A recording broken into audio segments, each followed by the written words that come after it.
ನಮಸ್ಕಾರ ರೀಪ್ಪ ಎಲ್ಲರಿಗೂ. ಕಾಕನ ಭವಿಷ್ಯ ಹೆಂಗೆ ನಿಜ ಆಕೈತೆ ಅನ್ನೋದು ಕಾಲ ಜ್ಞಾನದ ಭವಿಷ್ಯದ ಆಧಾರದ ಮೇಲೆ ಏನು ಹೇಳಿದ್ನಿಲ್ಲ ಹಂಗಾಗೋದು ನೋಡ್ರಿ. ಕಳೆದ 8 ದಿವಸ ಹಿಂದೆ ಈ ಜಾರಕಿಹೊಳಿ ಕುಟುಂಬವನ್ನು ಸೈಡ್ಲೈನ್ ಮಾಡೋ ಸಲುವಾಗಿ ಬೆಳಗಾವಿ ಜಿಲ್ಲಾ ರಾಜಕಾರಣದಲ್ಲಿ ಒಂದು ಗುಂಪು ತಯಾರಾಗೈತೆ ಅಂತ ನಾ ಭವಿಷ್ಯ ನುಡಿದಿದ್ನಿ. ಹೆಂಗೆ ಭವಿಷ್ಯ ನುಡಿದಿದ್ನಿ ಹೇಳ್ರಿ. ಕರ್ನಾಟಕ ರಾಜ್ಯದಾಗ ಹಿಂದುಳಿದ ವರ್ಗದ ನಾಯಕನಾಗಿ ಈ ಜಾರಕಿಹೊಳಿ ಕುಟುಂಬದ ಸದಸ್ಯ ಕರ್ನಾಟಕ ರಾಜ್ಯದಲ್ಲಿ ಮುಂದೆ ಎಲ್ಲರೇ ಬೆಳೆದ ನಮನ ತುಳಿದಾರು ಅಂಥೇಳಿ ತಿಳಿದ ಒಂದು ಗುಂಪಾಗಿ ತೊಡೆದಾಗ ದೊಡ್ಡ ಹೋಟೆಲ್ದಾಗ ಮೀಟಿಂಗ್ಗಳಾಗತ್ತಿದ್ವು. ಆ ವಿಡಿಯೋ ತೆಗೆದು ನೋಡ್ರಿ 8 ದಿವಸದ ಹಿಂದೆ. ಇದ PLD ಬ್ಯಾಂಕ್ ಕರ್ನಾಟಕ ರಾಜ್ಯದ ಸರ್ಕಾರ ಉರುಳಿಸಿತು. ಈಗ DCC ಬ್ಯಾಂಕ್ದಿಂದ ರಾಜ್ಯದಲ್ಲಿ ಮತ್ತೆ ಭುಗಿಲೆದ್ದ ರಾಜಕಾರಣ ಅಲ್ಲೋಲ ಕಲ್ಲೋಲ ಆಗುವಂಥ ಇವತ್ತಿನ ಘಟನಾವಳಿಯೇ ಪ್ರಮುಖ ಸಾಕ್ಷಿ. ಯಾವಾಗ ನಂಬರ್ 1 ಚಾನಲ್ ಸುದ್ದಿ ಸಾರಾಂಶ ವಿವರವಾಗಿ ಎಳೆಯಾಗಿ ಏನು ಹೇಳಿತ್ತು, ಅದರ ಸಲುವಾಗಿ ಅವರ ಪ್ರಮುಖ ಕ್ಷೇತ್ರದಲ್ಲಿ ಇನ್ನು ಮುಂದೆ ಜಾರಕಿಹೊಳಿ ಕುಟುಂಬದವರ ಎಂಟ್ರೆನ್ಸ್ ಆಕಾರ ಅಂತೇಳಿ ಹೇಳಿದ್ನಿ. ಜನ ಅದಕ್ಕೆ ಏನೇನೋ ಹಿಗ್ಗಿ ಜಗ್ಗ ಹಿಡಿದ್ರಿ, ಚಿಂಗಮ್ಗತೆ ಜಗ್ಗ ಹಿಡಿದ್ರಿ. ಆದರೆ ಇವತ್ತು ಭವಿಷ್ಯ ನಿರ್ಧಾರ ಆದಮೇಲೆ ಏನು ಕಮೆಂಟ್ ಹಾಕ್ತೀರಿ ನೋಡ್ಬೇಕಾಗೈತಿ. ಈ ಪ್ರತಿಷ್ಠಿತ ಬ್ಯಾಂಕ್ DCC ಬ್ಯಾಂಕಿನ ಒಬ್ಬರು ನಿಧನರಾದ ತೆರವಾದ ಸ್ಥಾನಕ್ಕೆ ಇವತ್ತು ಜಾರಕಿಹೊಳಿ ಕುಟುಂಬವನ್ನು ಸೈಡ್ಲೈನ್ ಮಾಡೋ ಸಲುವಾಗಿ ಇವತ್ತು ಆ ಕ್ಯಾಂಡಿಡೇಟ್ ಪರಾಜಿತರಾಗಿದ್ದು ಇತಿಹಾಸದ ದಾಖಲೆಗಳ ಪುಟದಲ್ಲಿ ಸೇರ್ತೈತ್ರಿ. ಅದು ಹೆಂಗೆ ಸೇರ್ತೈತಿ ಕಾಕ ಅಂತ ಕೇಳ್ತಿರ್ಬೇಕು. ಈ ಹಿಂದುಳಿದ ನಾಯಕರು ಸಾಮಾಜಿಕ ಚಟುವಟಿಕೆದಿಂದ 40 ವರ್ಷಗಳಿಂದ ಮುಂದೆ ಬಂದವರು. ಎಲ್ಲಿ ರಾಜಕಾರಣದ ಚುಕ್ಕಾಣಿ ಹಿಡಿದು ನಮನಿಯಲ್ಲರೇ ಬೆಳಿಲಾರ್ದಂಗೆ ಮಾಡ್ಯಾರಂಥೇಳಿ ತಪ್ಪು ಕಲ್ಪನೆಯಿಂದ ಇವತ್ತೇನು ರಣರಂಗಕ್ಕೆ ರಣಕಹಳೆಗೆ ವೀಳ್ಯದ ಎಲೆಯನ್ನು ಹೇಗೆ ಕೊಟ್ಟಿದ್ದೀರಿ ಅದನ್ನು ಸ್ವೀಕಾರ ಮಾಡೋಕ್ಕೆ ಜಾರಕಿಹೊಳಿ ಕುಟುಂಬ ತಯಾರಾಗಿ ನಿಂತೈತಿ.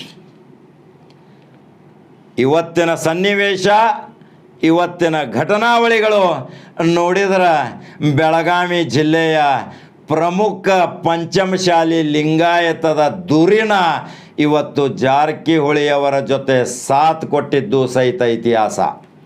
ಆ ವ್ಯಕ್ತಿ ಯಾರು? 4 ಸಾರಿ ಅವಿರೋಧ ಆಯ್ಕೆಯಾಗಿ ಇದೇ ಪ್ರತಿಷ್ಠಿತ ಜಿಲ್ಲಾ ಕೇಂದ್ರ ಸಹಕಾರಿ ಬ್ಯಾಂಕಿನ ನಿರ್ದೇಶಕನಾಗಿ ಇವತ್ತು ಪ್ರಮುಖ ಸಮುದಾಯದ ಬೆಳಗಾವಿ ಜಿಲ್ಲೆಯ 4 ಸಮುದಾಯ 4 ಜನ, ಒಂದೇ ಸಮುದಾಯದ 4 ಜನ ಜಾರಕಿಹೊಳಿ ಕುಟುಂಬವನ್ನು ಮತ್ತೆ ಕರ್ನಾಟಕ ರಾಜ್ಯದಲ್ಲಿ ಚುಕ್ಕಾಣಿ ಹಿಡಿಯುವಲ್ಲಿ ಸಾಥ್ ನೀಡ್ತಾರಂಥೇಳಿ 8 ದಿವಸದಿಂದ ಹೇಳಿದ್ನಿ. ಆ ಭವಿಷ್ಯ ಇವತ್ತು ನಿಜ ಆಗಾಕತ್ತೈತ್ರಿ. ಕೇಳ್ರಿ, ಬೆಳಗಾವಿ ಜಿಲ್ಲೆಯ ಜನತೆ ಸಾಮಾಜಿಕ ಚಟುವಟಿಕೆ ಮುಖ್ಯವೋ, ಶಸ್ತ್ರರಹಿತ ಯುದ್ಧ ಮುಖ್ಯವೋ, ಅದನ್ನು ಇನ್ನು ನಿರ್ಣಯ ತಗೋಬೇಕು ಜಿಲ್ಲಾ ಜನತೆ. ಇವರು ನಿಂದಿರಿಸಿದ್ದ ಕ್ಯಾಂಡಿಡೇಟ್ ಇವತ್ತು ಸೋತಿತು. ಅದಕ್ಕೆ ತೆರೆಮರೆಯಲ್ಲಿ ಜಾರಕಿಹೊಳಿ ಕುಟುಂಬದ ಜೊತೆ ನೆವಕ್ಕೆ ಅವರ ಜೊತೆ ತಿರುಗಾಡಿ ಬೆನ್ನಾಗಿಗೆ ಚೂರಿ ಯಾರು ಹಾಕಿದ್ರು ಅನ್ನೋದು ಜಾರಕಿಹೊಳಿ ಕುಟುಂಬಕ್ಕೆ ಈಗ ಗೊತ್ತಾಗಕತ್ತೈತ್ರಿ. ಸೌದತ್ತಿಯ ಪ್ರಮುಖ ಪಂಚಮಶಾಲಿಯ ಲಿಂಗಾಯತದ ಗೌಡ್ಕಿ ಮನೆತನದ ಪಂಚನಗೌಡ ದ್ಯಾಮನಗೌಡರ ಇವತ್ತು ಜಾರಕಿಹೊಳಿ ಅವರಿಗೆ ಸಾಥ್ ನೀಡಿದ್ದು ಒಂದು ದಾಖಲೆ. ಕಳೆದ 5 ಸಲ DCC ಬ್ಯಾಂಕಿನ ವಿರೋಧ ಆಯ್ಕೆಯಾಗಿ ಆದಂಥ ಈ ಪಂಚನಗೌಡ ದ್ಯಾಮನಗೌಡರ ಜಾರಕಿಹೊಳಿ ಕುಟುಂಬ ಯಾವಾಗ ರಾಜಕಾರಣಕ್ಕೆ ಬಂತು ಅವರ ಜೊತೆ ಇದ್ದದ್ದು ಇಲ್ಲೂವರೆಗೆ ಯಾರ ಮಾತು ಕೇಳಲಾರದಂತೆ ಇವತ್ತು ಜಾರಕಿಹೊಳಿ ಕುಟುಂಬದ ಜೊತೆ ತಮ್ಮ ರಾಜಕೀಯವನ್ನು ಪ್ರಾರಂಭ ಮಾಡಿದ ಇದೇ ಪಂಚನಗೌಡ ದ್ಯಾಮನಗೌಡರ ಇವತ್ತು ಜಾರಕಿಹೊಳಿಯವರ ಜೊತೆ ಕೂಡಿ ಏನು ನಿರ್ಣಯ ಆಯಿತು ಇವತ್ತು ನೀವು ಇತಿಹಾಸ ತೆಗೆದು ನೋಡ್ರಿ. ರಾಜು ಅಂಕಲ್ಗಿ, ಕೃಷ್ಣ ಅನ್ಗೋಳ್ಕರ್, ಪಂಚನಗೌಡ ದ್ಯಾಮನಗೌಡರು, ನೀಲಕಂಠ ಕಪ್ಪಲಗುದ್ದಿ, ಸುಭಾಷ್ ಢವಳೇಶ್ವರ್, ಜಾರಕಿಹೊಳಿ ಕುಟುಂಬದ DCC ಬ್ಯಾಂಕಿನ ನಿರ್ದೇಶಕರು. ಆದರೆ ಇಲ್ಲಿ ಪ್ರಮುಖ ಪಾತ್ರ ಈ ಗೋಕಾಕ ತಾಲೂಕಿನವರು 4 ಇದ್ದರೆ ಸೌದತ್ತಿ ಅವರು ಒಬ್ಬರು, ಪಂಚನಗೌಡ ದ್ಯಾಮನಗೌಡರು. ಕಿಡಿ ಪ್ರಾರಂಭ ಆಗಿದ್ದು DCC ಬ್ಯಾಂಕ್. ಇನ್ನು ಈ ಕಿಡಿ ಇನ್ನು ರಾಜ್ಯ ರಾಜಕಾರಣದಲ್ಲಿ ಬದಲಾವಣೆ ತರುವ ಸಲುವಾಗಿ ಜಾರಕಿಹೊಳಿ ಕುಟುಂಬ ಯಾವ ಪ್ಲ್ಯಾನ್ ಹಾಕ್ತೈತಿ ಅಂತ ಕಾಕೋತ್ ನೋಡ್ಬೇಕ್ರಿ. ಆ ನಿಧನವಾದ ತೆರವಾದ ಸ್ಥಳಕ್ಕೆ ಶ್ರೀಶೈಲ್ ಅವಕ್ಕನವರು ಇವತ್ತು ಆಯ್ಕೆಯಾಗಿದ್ದು PM ಜಗತಾಪ್ ಸೋತಿದ್ದು. ರಾಜ್ಯ ರಾಜಕಾರಣದಲ್ಲಿ ಬದಲಾವಣೆ ಆಗೋ ಸಲುವಾಗಿ ರಾಜ್ಯ ರಾಜಕಾರಣದಲ್ಲೇ ಒಂದು ದಿಕ್ಸೂಚಿಯಾಗಿ PLD ಬ್ಯಾಂಕ್ ಏನು ರಾದ್ದಾಂತ ಮಾಡಿತ್ತು, ಇನ್ನು ಮುಂದೆ DCC ಬ್ಯಾಂಕ್ ಮಹಾರಾದ್ದಾಂತ ಮಾಡ್ತೈತ್ರಿ. ಜಾರಕಿಹೊಳಿಯವರ ಸಹೋದರರ ಕೈ ಬಲಪಡಿಸಲಾಕ 5 ನಿರ್ದೇಶಕರು ಕಂಕಣಬದ್ಧರಾಗಿ ನಿಂತರು. ಅದರಲ್ಲಿ ಪ್ರಮುಖ ವ್ಯಕ್ತಿ ಅಂದರೆ ಪಂಚನಗೌಡ ದ್ಯಾಮನಗೌಡರು. ಇನ್ನು ಪಂಚನಗೌಡ ದ್ಯಾಮನಗೌಡರ ಮುಂದಿನ MLA ಆಗೋ ಸಲುವಾಗಿ ಜಾರಕಿಹೊಳಿ ಕುಟುಂಬ ಶತಸಿದ್ಧರಾಗಿ ಸೌದತ್ತಿ ಮತಕ್ಷೇತ್ರದಿಂದ ವಿಧಾನಸೌಧ ಕಳಿಸೋ ಸಲುವಾಗಿ ಇನ್ನು ವಾಗ್ದಾನ ಮಾಡುವುದರಲ್ಲಿ ಸಂದೇಹವಿಲ್ಲ. ಇದನ್ನು ನೋಡ್ಕೋತ ಹೋಗ್ರಿ. ಇನ್ನು ಮುಂದೆ ಯಾಕೆ ಈ ವಿಷಯ ಹೇಳಕತ್ತಾನ ಕಾಕ ಕಳೆದ 8 ದಿವಸದ ಹಿಂದೆ ವಿಡಿಯೋ ಮಾಡಿದ. 5 ದಿವಸದ ಹಿಂದೆ ಇದೇ ಪ್ರತಿಷ್ಠಿತ ಜನಪ್ರಿಯ ಶಾಸಕ ನಡೆದಾಡು ದೇವರಂತಾರ ಬಾಲಚಂದ್ರ ಜಾರಕಿಹೊಳಿಗೆ ಹೊಳೆಮ್ಮ ದೇವಸ್ಥಾನದಾಗ ಹೋಗಿ ಪೂಜೆ ಪುನಸ್ಕಾರದೊಂದಿಗೆ ಹುಕ್ಕೇರಿ ಮತಕ್ಷೇತ್ರಕ್ಕೆ ಎಂಟ್ರಿ ಕೊಟ್ಟಿದ್ದು ಒಂದು ಮುಂದಿನ ಸೂಚನೆ. ಯಾರು ಹೇಳಿದ್ರು ಅದನ್ನು ನಂಬರ್ 1 ಚಾನಲ್ದವ್ರು ಹೇಳಿದ್ರು. ನಂಬರ್ 1 ಚಾನಲ್ದಿಂದ ನಾನೇ ಹೇಳಿದ್ನಿ 8 ದಿವಸದ ಹಿಂದೆ ಈ ಜಾರಕಿಹೊಳಿ ಕುಟುಂಬವನ್ನು ಸೈಡ್ಲೈನ್ ಮಾಡೋ ಸಲುವಾಗಿ ಯಾವ ಪ್ಲ್ಯಾನ್ ಮತ್ತು ರಣತಂತ್ರಗಳನ್ನು ಹೆಣೆಯಾಕತ್ತಿದ್ರು, ಇವತ್ತು ಅದು ಸಾಬೀತಾಗೈತಿ.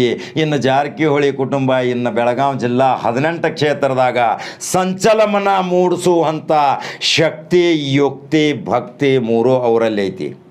ಇನ್ನು ಕಾದು ನೋಡೋಣ್ರಿ. ಬೆಳಗಾವಿ DCC ಬ್ಯಾಂಕಿನ ಇವತ್ತಿನ ಕಿಡಿ ಇದು ಎಲ್ಲಿವರೆಗೆ ಹೋಗಿ ಮುಟ್ತೈತಿ. ಇದರ ಸಲುವಾಗಿ ಒಂದು ವಾಕ್ಯ ಐತಿ, ಈ ಜಾರಕಿಹೊಳಿ ಕುಟುಂಬದ ಆಲದ ಮರ ಅಳಗಾಡಿಸಲಿಕ್ಕೆ ಯಾರಿಗೂ ಸಾಧ್ಯವಿಲ್ಲ. ಅದನ್ನು ನಾನು ಮುನ್ಸೂಚನೆಯಾಗಿ ಈ ಹಿಂದೆ 5 ದಿನದ ಹಿಂದೆ ಹೇಳಿದ್ನಿ. ಅದರ ಸಲುವಾಗಿ ಒಂದೇ ಸಮುದಾಯದ ಪ್ರಮುಖ 4 ಜನರು ಅಥಣಿ ಮತ್ತು ಅನಂತಪುರ, ಬೆಳಗಾವಿ ಮತ್ತು ಸೌದತ್ತಿದಿಂದ 4 ಪಿಲ್ಲರ್ಗಳು 5 ಪಿಲ್ಲರ್ ಜೊತೆ ಇನ್ನು ಶಾಮೀಲಾಗಿ ಬೆಳಗಾವಿ ಜಿಲ್ಲೆಯ ರಾಜ್ಯ ರಾಜಕಾರಣ ಬದಲಾಗ್ತೈತಿ. ಅಥಣಿ ಬದಲಾಗ್ತೈತಿ, ಕಾಗವಾಡ ಬದಲಾಗ್ತೈತಿ, ಸೌದತ್ತಿ ಬದಲಾಗ್ತೈತಿ, ಬೆಳಗಾವಿ ಜಿಲ್ಲಾ ಮತ್ತು ಗ್ರಾಮೀಣ ಬೆಳಗಾವಿ ಅನೇಕ ಕ್ಷೇತ್ರಗಳಲ್ಲಿ ಇನ್ನು ಮುಂದೆ ಸಂಚಲನ ಮೂಡಿಸ್ತೈತಿ. ಇದು ಒಂದು ಎಚ್ಚರಿಕೆ, ಇದು ಒಂದು ಮುನ್ಸೂಚನೆ ಅಂಥೇಳಿ ನಾ ಮೊದಲು ಹೇಳಿದ್ದ ಕಾಕನ ಭವಿಷ್ಯ ನಿಜ ಆಗಾಕತ್ತೈತ್ರಿ.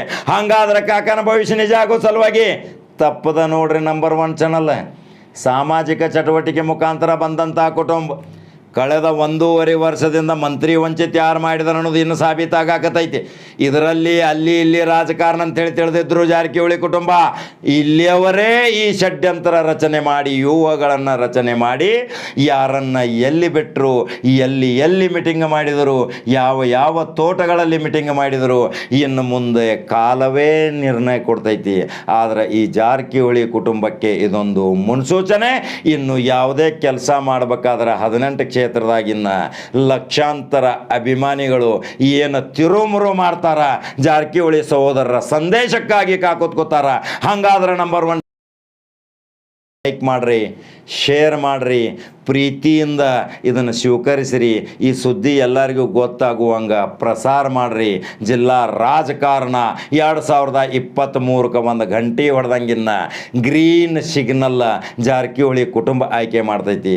ಅದರಲ್ಲಿ ಸೌದತ್ತಿಯಿಂದ ಪ್ರಾರಂಭ ಆದ್ರೆ ಅಥಣಿ ತನಕ ಹೋಗ್ತೈತಿ. ಇನ್ನು ರಣರಂಗ ರಣಕಹಳೆ ಪ್ರಾರಂಭ ಹೆಂಗಂತಾರೆ ಬೆಳಗಾವಿ ಜಿಲ್ಲಾ ಜಾರಕಿಹೊಳಿ ಅಭಿಮಾನಿಗಳೇ? ಏನು ನಿಮ್ಮ ಅನಿಸಿಕೆಗಳದ ನಮ್ಮ ಕಮೆಂಟ್ ಬಾಕ್ಸ್ನಾಗ ತಿಳಿಸ್ರಿ. ಕಾಕ ಮುಂಚಿತ ಭವಿಷ್ಯ ಹೇಳಿದ್ ರಮೇಶ್ ಜಾರಕಿಹೊಳಿ ಮಂತ್ರಿ ವಂಚಿತ ಮಾಡೋ ಸಲುವಾಗಿ ಯಾರ್ಯಾರು ಎಲ್ಲೆಲ್ಲಿ ಹೋಗಿ ಚಾಡಿ ಹೇಳಿದ್ರು, ಯಾರ್ಯಾರು ಏನೇನು ಹೋಗಿ ಮಾತಾಡಿದ್ರು ಅದನ್ನೆಲ್ಲ ಹೇಳಿನಲ್ರಿ. ಇನ್ನು ಅವರ ಪ್ರಮುಖ ಕ್ಷೇತ್ರಗಳು ಇನ್ನು ಏನೇನು ಆಕ್ಕಾವ ಅನ್ನೋದು 23ನೇ ಇಸ್ವಿ ಕಾಕೋತ್ ನೋಡಬೇಕು. ಕಾಕ ಸವಿಸ್ತಾರವಾದ ಗ್ರೌಂಡ್ ರಿಪೋರ್ಟ್ ಕೊಟ್ಟಾನ.